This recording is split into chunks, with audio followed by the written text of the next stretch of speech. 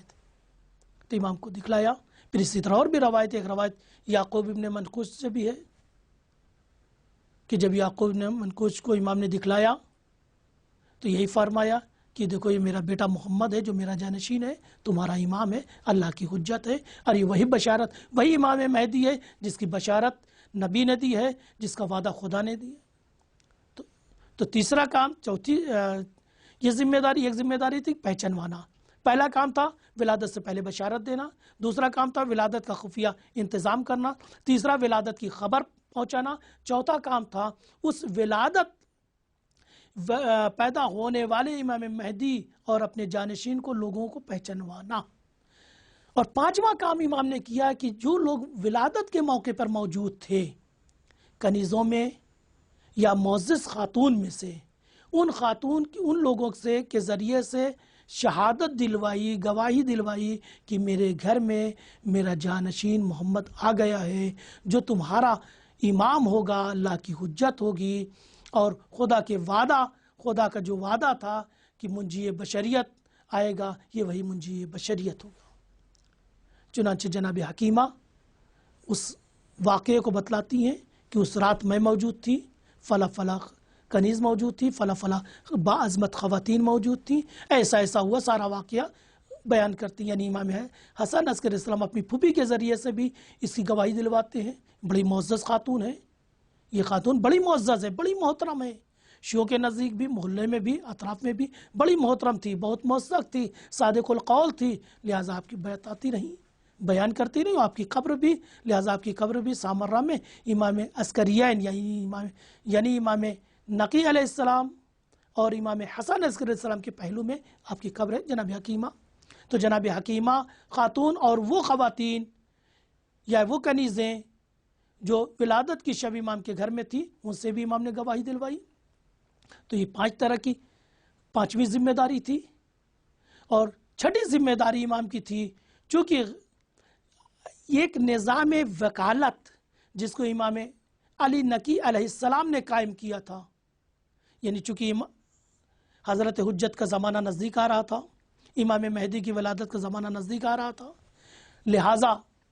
حکومتوں کی پابندی زیادہ بڑھ رہی تھی، سختیاں بڑھ رہی تھیں۔ تو لہٰذا 2 سبب کی تحت، ایک تو حکومت کی پابندی بڑھ رہی تھی، لہٰذا کوشش کی گئی کہ ایک نظام بنایا جائے وکالت کا، کہ اس وکالت کے نظام کے ذریعے سے امام اپنے تمام پیغام کو لوگوں تک پہنچائے،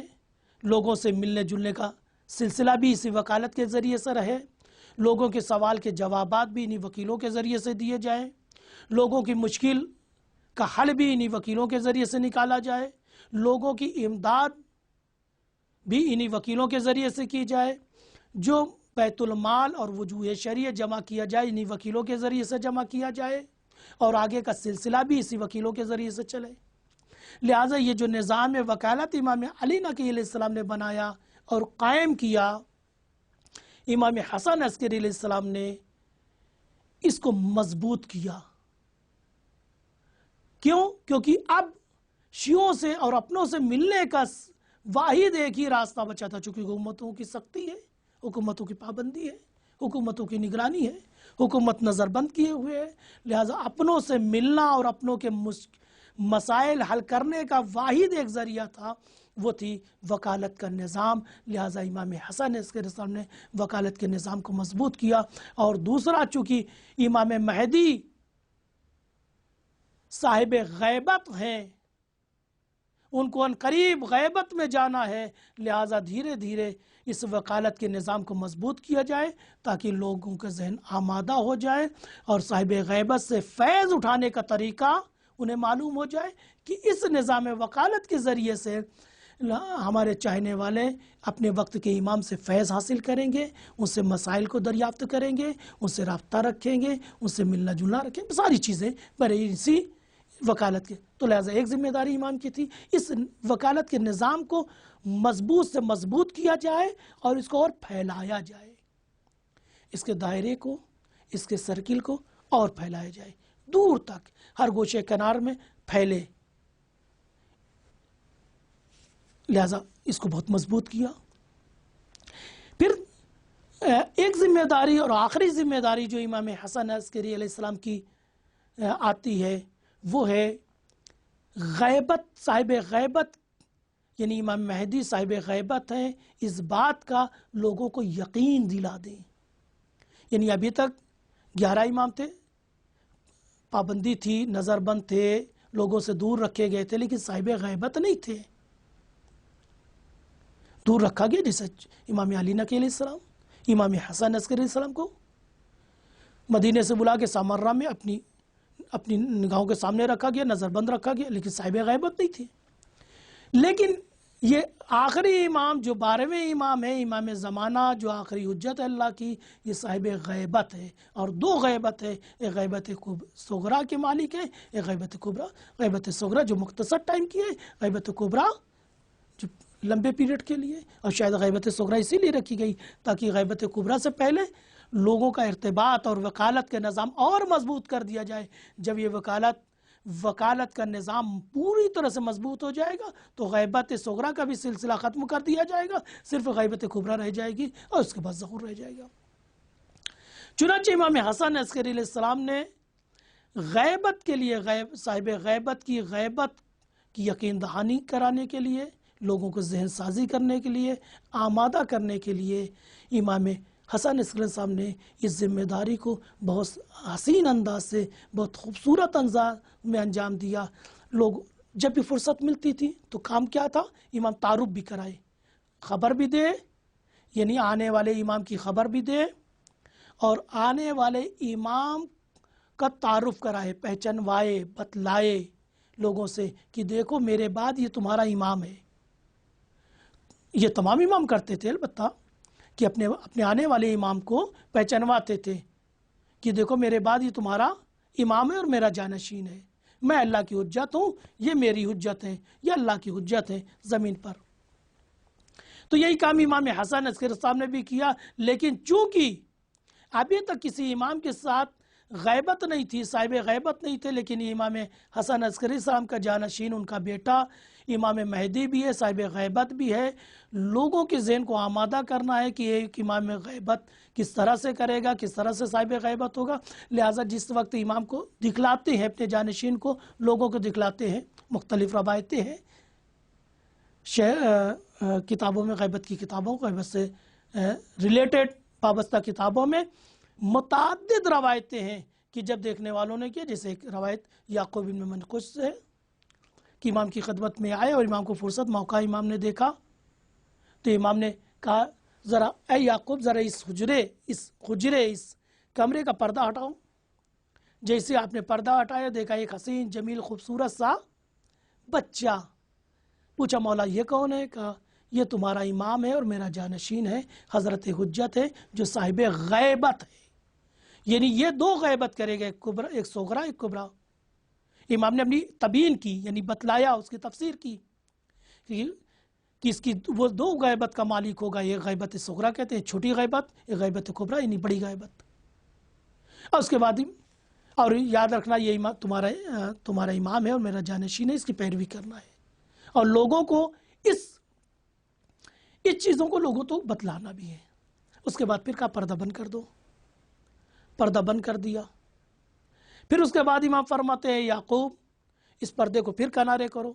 یعقوب پھر پردے کو کنارے کرتے ہیں، تب حجرے میں، یعنی حجرے میں کوئی دروازہ نہیں ہے، پیچھے دیوار ہے، آگے پردہ ہے، پیچھے دیوار ہے، کوئی دروازہ نہیں، کوئی کھڑکی نہیں ہے۔ لیکن جیسے ہی جب آپ کے چاہنے والے یعقوب نے پردہ کنارے کیا تب وہ بچہ نظر نہیں آ رہا، وہ حیرت زدہ، مولا اب یہ کیا ہوا؟ کہا میں نے نہیں کہا تھا یعقوب یہ صاحب غیبت ہے، اس کی 2 غیبت ہے، ایک غیبت صغرا ہے، ایک غیبت کبریٰ ہے، تمہارا امام صاحب غیبت ہے۔ لہٰذا جس چیز کو امام حسن عسکری علیہ السلام ابھی تک بتلا رہے تھے کہ غیبت کیا ہے، امام کیسے صاحب غیبت ہوگا، اس کو کر کے بھی دکھلا دیا عملی طور سے کہ وہ پردے سے، وہ تمہاری نظروں سے اوجھل رہے گا، مگر یہ مشیت پروردگار ہو تو ظاہر ہوگا، اور تمہاری یقین دہانی کے لیے میں نے اسے ظاہر کیا۔ اسی طرح جب اور 40 لوگوں کا وفد ڈیلیگیشن آیا امام کی خدمت میں، 40 خاص وفادار، فداکار، جانشین، جانثار، چاہنے والے،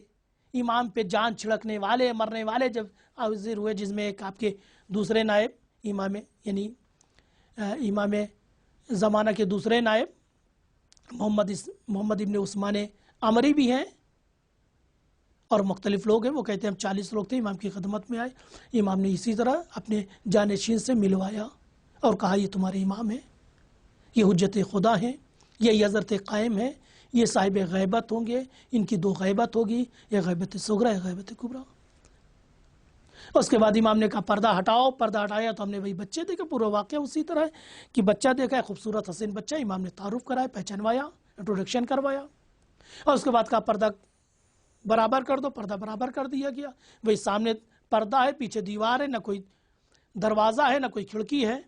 اور اس کے بعد پھر کہا، پھر حکم دیا تھوڑی دیر کے بعد اس پردے کو پھر کھولو۔ جو پردے کو کھولا تو کوئی بچہ نہیں وہاں پہ، یعنی عملی پریکٹس بھی غیبت کی کروائی۔ تو پس امام حسن عسکری علیہ السلام کی زمینہ سازی کو لے کے جو ذمہ داریاں تھیں وہ قریب 7 طریقے کی بڑی ذمہ داری تھی۔ پہلی ذمہ داری تھی امام حسن عسکری علیہ السلام کی ولادت سے پہلے لوگوں کے ذہن کو آمادہ کرنا اور اطمینان دلانا، یقین دلانا، گھبراؤ نہیں، پریشان نہیں ہو۔ اگر دنیا پروپگنڈا کر رہی ہے، حکومت پروپگنڈا کر رہی ہے، جاسوس پروپگنڈا کر رہے ہیں کہ امام حسن عسکری علیہ السلام کی کوئی ولادت نہیں ہے، ان کے کیا کوئی ولادت نہیں ہوئی، ان کا کوئی جانشین نہیں ہے، ان کا کوئی بیٹا نہیں ہے، تو ان قریب پروردگار میرے جانشین کو میری آغوش کی زینت بنائے گا، وہ دنیا میں آئے گا، وہ تمہارا امام ہوگا، خدا کی حجت ہوگا، صاحب غیبت ہوگا۔ اس بات کی یقین دہانی اپنے کو کرا رہے تھے، اور اس پیغمبر کی اس حدیث اور اس بشارت میں جس میں امام مہدی ان کی ولادت کو بیان کیا گیا تھا، اس کی یقین دہانی کرا رہے تھے کہ وہ بچہ ان قریب دنیا میں آنے والا ہے، پہلا کام۔ اور جب اس ولادت کا زمانہ نزدیک آیا، ولادت کا زمانہ نزدیک آیا تو اس ولادت کا انتظام یوں کرنا کہ کسی کو خبر نہ ملے، دشمن کو خبر نہ ملے، حکومت کو خبر نہ ملے، غلط لوگوں کو خبر نہ ملے، اور اس کی ولادت ہو جائے۔ اور جب ولادت ہو گئی تو اس مولود، اس جانشین کی ولادت کی خبر اپنوں کو پہنچے، لہذا خود بھی بتلایا، جیسا کہ ابن سعد کہتے ہیں کہ جب ولادت ہو گئی تو امام نے مجھے خبر دی اور دیگر میرے دوستوں کو خبر دی کہ میرے گھر ایک بچہ آیا جس کا نام محمد ہے، جو میرا جانشین ہے، جو تمہارا امام ہے، اللہ کی حجت ہے، امام مہدی ہے، صاحب غیبت ہے، اور ہو بہو پیغمبر کی تصویر ہے، پیغمبر کی شبیہ ہے۔ یعنی جس طرح نام میں محمد ہے، اسی طرح صورت اور سیرت میں، کردار میں، گفتار میں، رفتار میں ہو بہو محمد ہے۔ یعنی اسلام کی ابتدا بھی محمد سے ہے اور اسلام کا عروج بھی محمد سے ہے۔ اس کا نام بھی محمد، ان کا بھی نام محمد، اس کا بھی نام محمد، ان کی بھی صورت محمد، ان کی بھی صورت محمد، یہ بتایا۔ پھر اسی طرح جو لوگ ولادت کے موقع پر موجود تھے گھر میں، جیسے کنیز ہیں، خاص کنیز ہیں، آپ کی پھوپھی جناب حکیمہ، ان سے گواہی دلوائی، انہوں نے بتایا کہ ہاں امام کی ولادت ہوئی، یہ صاحب فرزند ہوئے۔ پھر اسی طرح اس بچے کو دکھلایا بھی لوگوں کو کہ یہ بچہ کون ہے، ملوایا، دکھلایا، لوگوں نے سب نے کہا ہو بہو محمد ہے، جیسا کہ آپ نے فرمایا۔ اور اس کے بعد وکالت کے نظام کو مضبوط کیا تاکہ اب جتنا سلسلہ آگے بڑھنا ہے وہ اسی وکالت کے ذریعے سے بڑھنا ہے۔ اور اس کی بنیاد امام علی نقی علیہ السلام نے ڈالی، جیسے کہ امام علی نقی کے وکیل جناب عثمان ابن سعید عمری، جو امام علی نقی کے بھی وکیل تھے، اور اس کے بعد امام حسن عسکری علیہ السلام کے وکیل ہوئے، اور امام حسن عسکری علیہ السلام کے بعد امام زمانہ کے بھی پہلے وکیل جناب عثمان ابن سعید عمری ہوئے۔ یعنی 3 اماموں کے وکیل ہوئے، امام نقی کے وکیل ہوئے، امام حسن عسکری السلام کے وکیل ہوئے اور خود امام اعظم. یعنی آپ نے اندازہ لگائیں کتنے اعتبار اور کتنے معتبر اور کتنے بھروسے مند تھے کہ 3 اماموں نے اپنا وکیل بنایا. جب ان کی وفات ہو جاتی تو ان کے بیٹے محمد ابن عثمان عمری وکیل بنتے ہیں امام زمانہ کے، اور اس کے بعد حسین ابن روح نوبختی امام کے وکیل بنتے ہیں،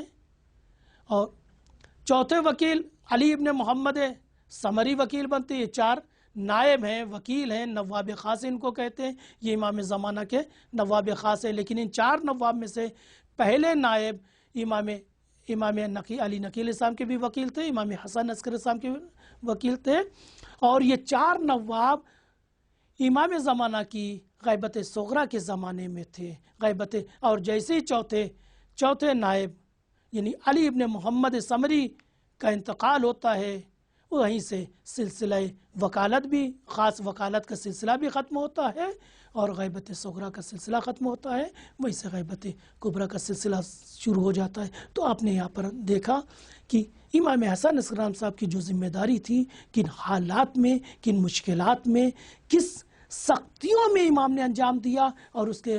لیے صرف 5 سال کچھ مہینے کا مختصر عرصہ تھا. آپ نے اس ذمہ داری کو بڑی خوبی سے، بڑی اچھی انداز سے انجام دیا، جس کا نتیجہ آج سامنے ہے. پوری دنیا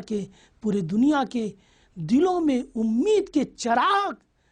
روشن ہے. اسی امام حسن عسکری السلام کی ذمہ داریوں کا نتیجہ ہے. اگر امام حسن عسکری السلام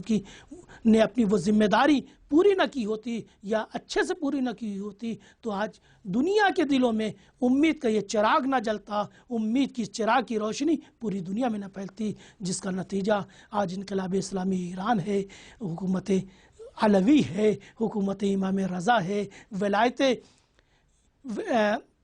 ولی فقی کی حکومت اسی سلسلے کی ایک کڑی ہے. اگر امام حسن عسکری السلام نے اس کی ابتدا کی تھی، جس کی عروج کا ایک چھوٹی سی تمہید، اس عروج کی چھوٹی سی تمہید انقلاب اسلامی ایران ہے، ولایت فقی کا نظام ہے اور یہ حکومت ہے. ہم بارگاہ پروردگار میں دعا گواہ ہیں، پروردگار کی بارگاہ میں، کہ پروردگارہ حضرت حجت کا جلد سے جلد ظہور کر دے اور اس انقلاب اسلامی ایران کو اس حضرت حجت کے قیام سے ملا دے، اور ہم سب کو ناظرین کو، حاضرین کو، سامعین کو، دیکھنے اور غائبین کو، جہاں جہاں بھی پوری دنیا میں مومنین ہیں، مومنات ہیں، مسلمین مسلمات ہیں، شیعان حیدر کرار ہیں، جوان ہیں قوم کے، پروردگار ہم سب کو ان سب کو امام زمانہ کے خاص ناصروں میں شمار فرما، ان کی مدد کرنے والے، ان کے خادموں میں شمار کرے، اور ہمارے بچوں کو، ہماری نسلوں کو بھی یہ سعادت عطا کرے. ہماری دعاؤں کو مستجاب فرما. ربنا تقبل منا انک